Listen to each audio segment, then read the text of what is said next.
सड़क पर चलता कोई इंसान जब किसी प्रकार की बदतमीजी करता है तो उसे अनपढ़ कह दिया जाता है, लेकिन वहीं दूसरी तरफ अपने आप को पढ़ा लिखा आईएएस अधिकारी कहने वाला व्यक्ति एक मंच पर खड़े होकर, सार्वजनिक मंच पर खड़े होकर समाज की मां बेटियों को लेकर अभद्र टिप्पणी करता है और इस टिप्पणी को बार बार दोहराया जाता है तो उसको लेकर प्रशासनिक कार्रवाई ना के बराबर होती है।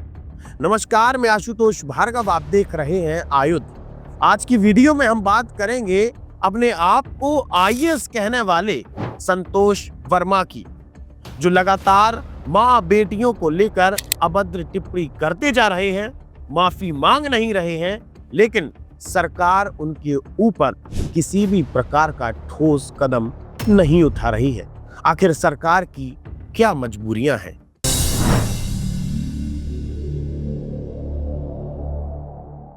आइए, संतोष वर्मा का पहला बयान 23 नवंबर को जारी हुआ था। दरअसल मध्य प्रदेश में अजाक्स सामाजिक संगठन की नई कार्यकारिणी गठित की गई थी, जिसके चलते हुए संतोष वर्मा को प्रदेश अध्यक्ष बनाया गया था। संतोष वर्मा ने उस कार्यक्रम के दौरान मंच पर खड़े होकर समाज की मां बेटियों को लेकर इतनी भद्दी, इतनी अभद्र टिप्पणी की थी कि मैं उस टिप्पणी को दोहरा भी नहीं सकता। आप सुन लीजिए। एक परिवार में एक व्यक्ति को आरक्षण मिलना चाहिए जब तक कि मेरे बेटे को कोई ब्राह्मण अपनी बेटी दान नहीं करते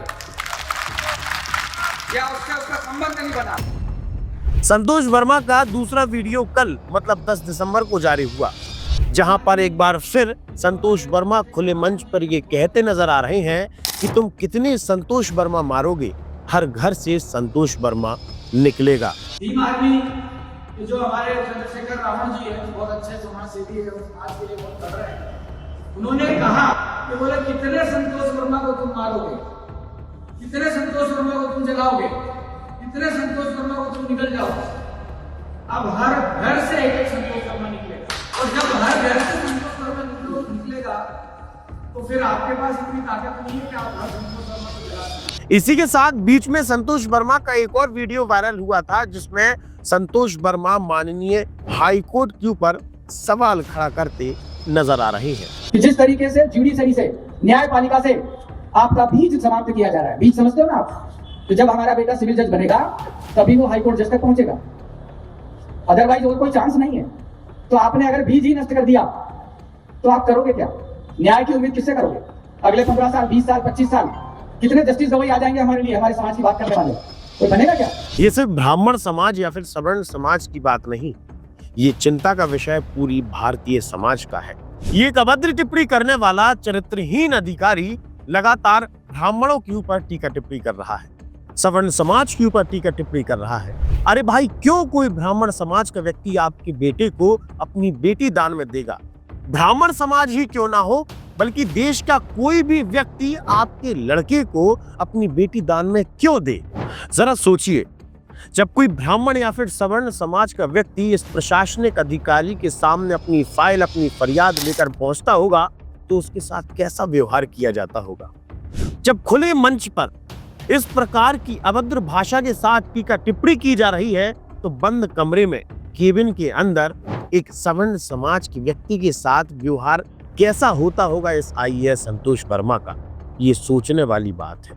ये व्यक्ति समाज के लिए जहर है, जो आज भी नौकरी कर रहा है, सरकारी तनख्वाह पा रहा है और सरकारी फाइलों पर साइन कर रहा है। इतना विरोध प्रदर्शन होने के बावजूद भी इसके ऊपर किसी भी प्रकार की कड़ी कार्रवाई नहीं की गई है। इतना भद्दा बयान देने के बाद भी ये प्रशासनिक अधिकारी सुरक्षित कैसे है? सरकारी दफ्तर में बैठकर फाइलों पर साइन कैसे कर सकता है? ये सवाल खड़ा करता है मध्य प्रदेश सरकार के ऊपर कि आखिर सरकार की क्या मजबूरियां हैं। इस पूरे मामले को लेकर मध्य प्रदेश शासन के उप मुख्यमंत्री, मध्य प्रदेश शासन में मंत्री, मध्य प्रदेश के पूर्व गृह मंत्री, मध्य प्रदेश के तमाम विधायक, मध्य प्रदेश में नेता प्रतिपक्ष लगातार इस आईएएस संतोष वर्मा की गिरफ्तारी और सख्त कार्रवाई की मांग कर चुके हैं, लेकिन उसके बावजूद भी संतोष वर्मा के ऊपर किसी भी प्रकार की कार्रवाई होती नजर नहीं आ रही। आईएएस वर्मा के इस भद्दे बयान को सुनने के बाद मध्य प्रदेश की जनता लगातार उसके सस्पेंशन की मांग कर रही है।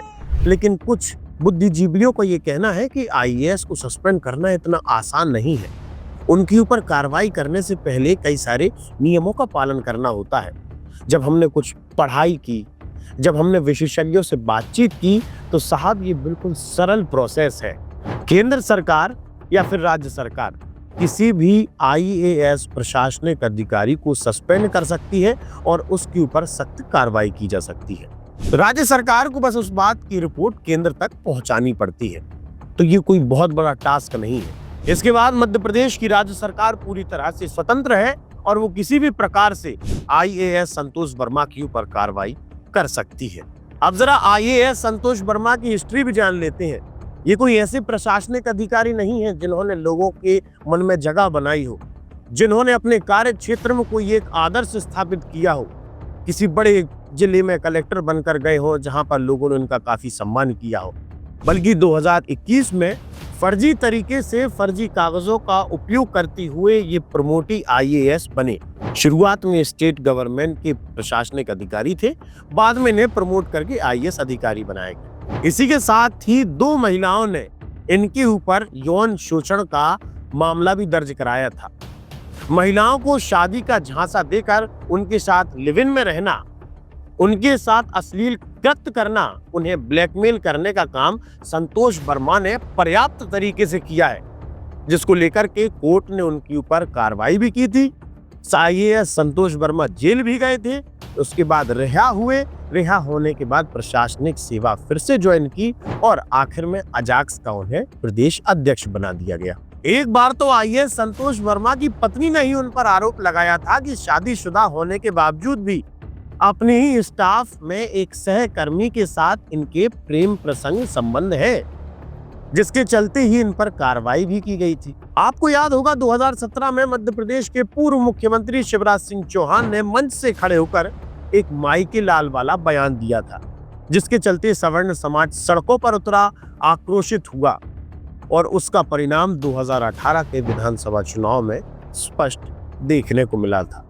लेकिन वहीं दूसरी तरफ आज अपने आप को पढ़ा लिखा आईएएस कहने वाला घटिया मानसिकता का चरित्रहीन आईएएस संतोष वर्मा आप ही की बहन, बेटी, मां को लेकर अभद्र टिप्पणी कर रहा है, तो आप शांत क्यों है? जरा सोचिए, आईएएस संतोष वर्मा का समर्थन करने वाला कौन है? वो चंद्रशेखर रावण, जो लगातार समाज को तोड़ने की बात करता हो, जो लगातार समाज में जहर फैलाता हो, जिसके ऊपर पहले ही यौन शोषण के मामले दर्ज हो, जो लड़कियों को, जो महिलाओं को शादी का झांसा देकर उनके साथ गलत कृत्य करता हो। ये लोग अपने आप को समाज का ठेकेदार मानते हैं। ये समाज को भी सोचना होगा कि क्या असल में ऐसे लोग समाज के ठेकेदार हो सकते हैं, जिन लोगों के बयानों के केंद्र में सिर्फ और सिर्फ मां, बेटियां होती हों। आप जुड़े रहिए हमारे साथ, देखते रहिए आए तो आप हमारे चैनल को सब्सक्राइब कर सकते हैं। हम फेसबुक, इंस्टा, यूट्यूब, ट्विटर हर जगह मौजूद हैं। आपका बहुत बहुत धन्यवाद। लगातार जुड़े रहने के लिए आयुध को सब्सक्राइब जरूर करें।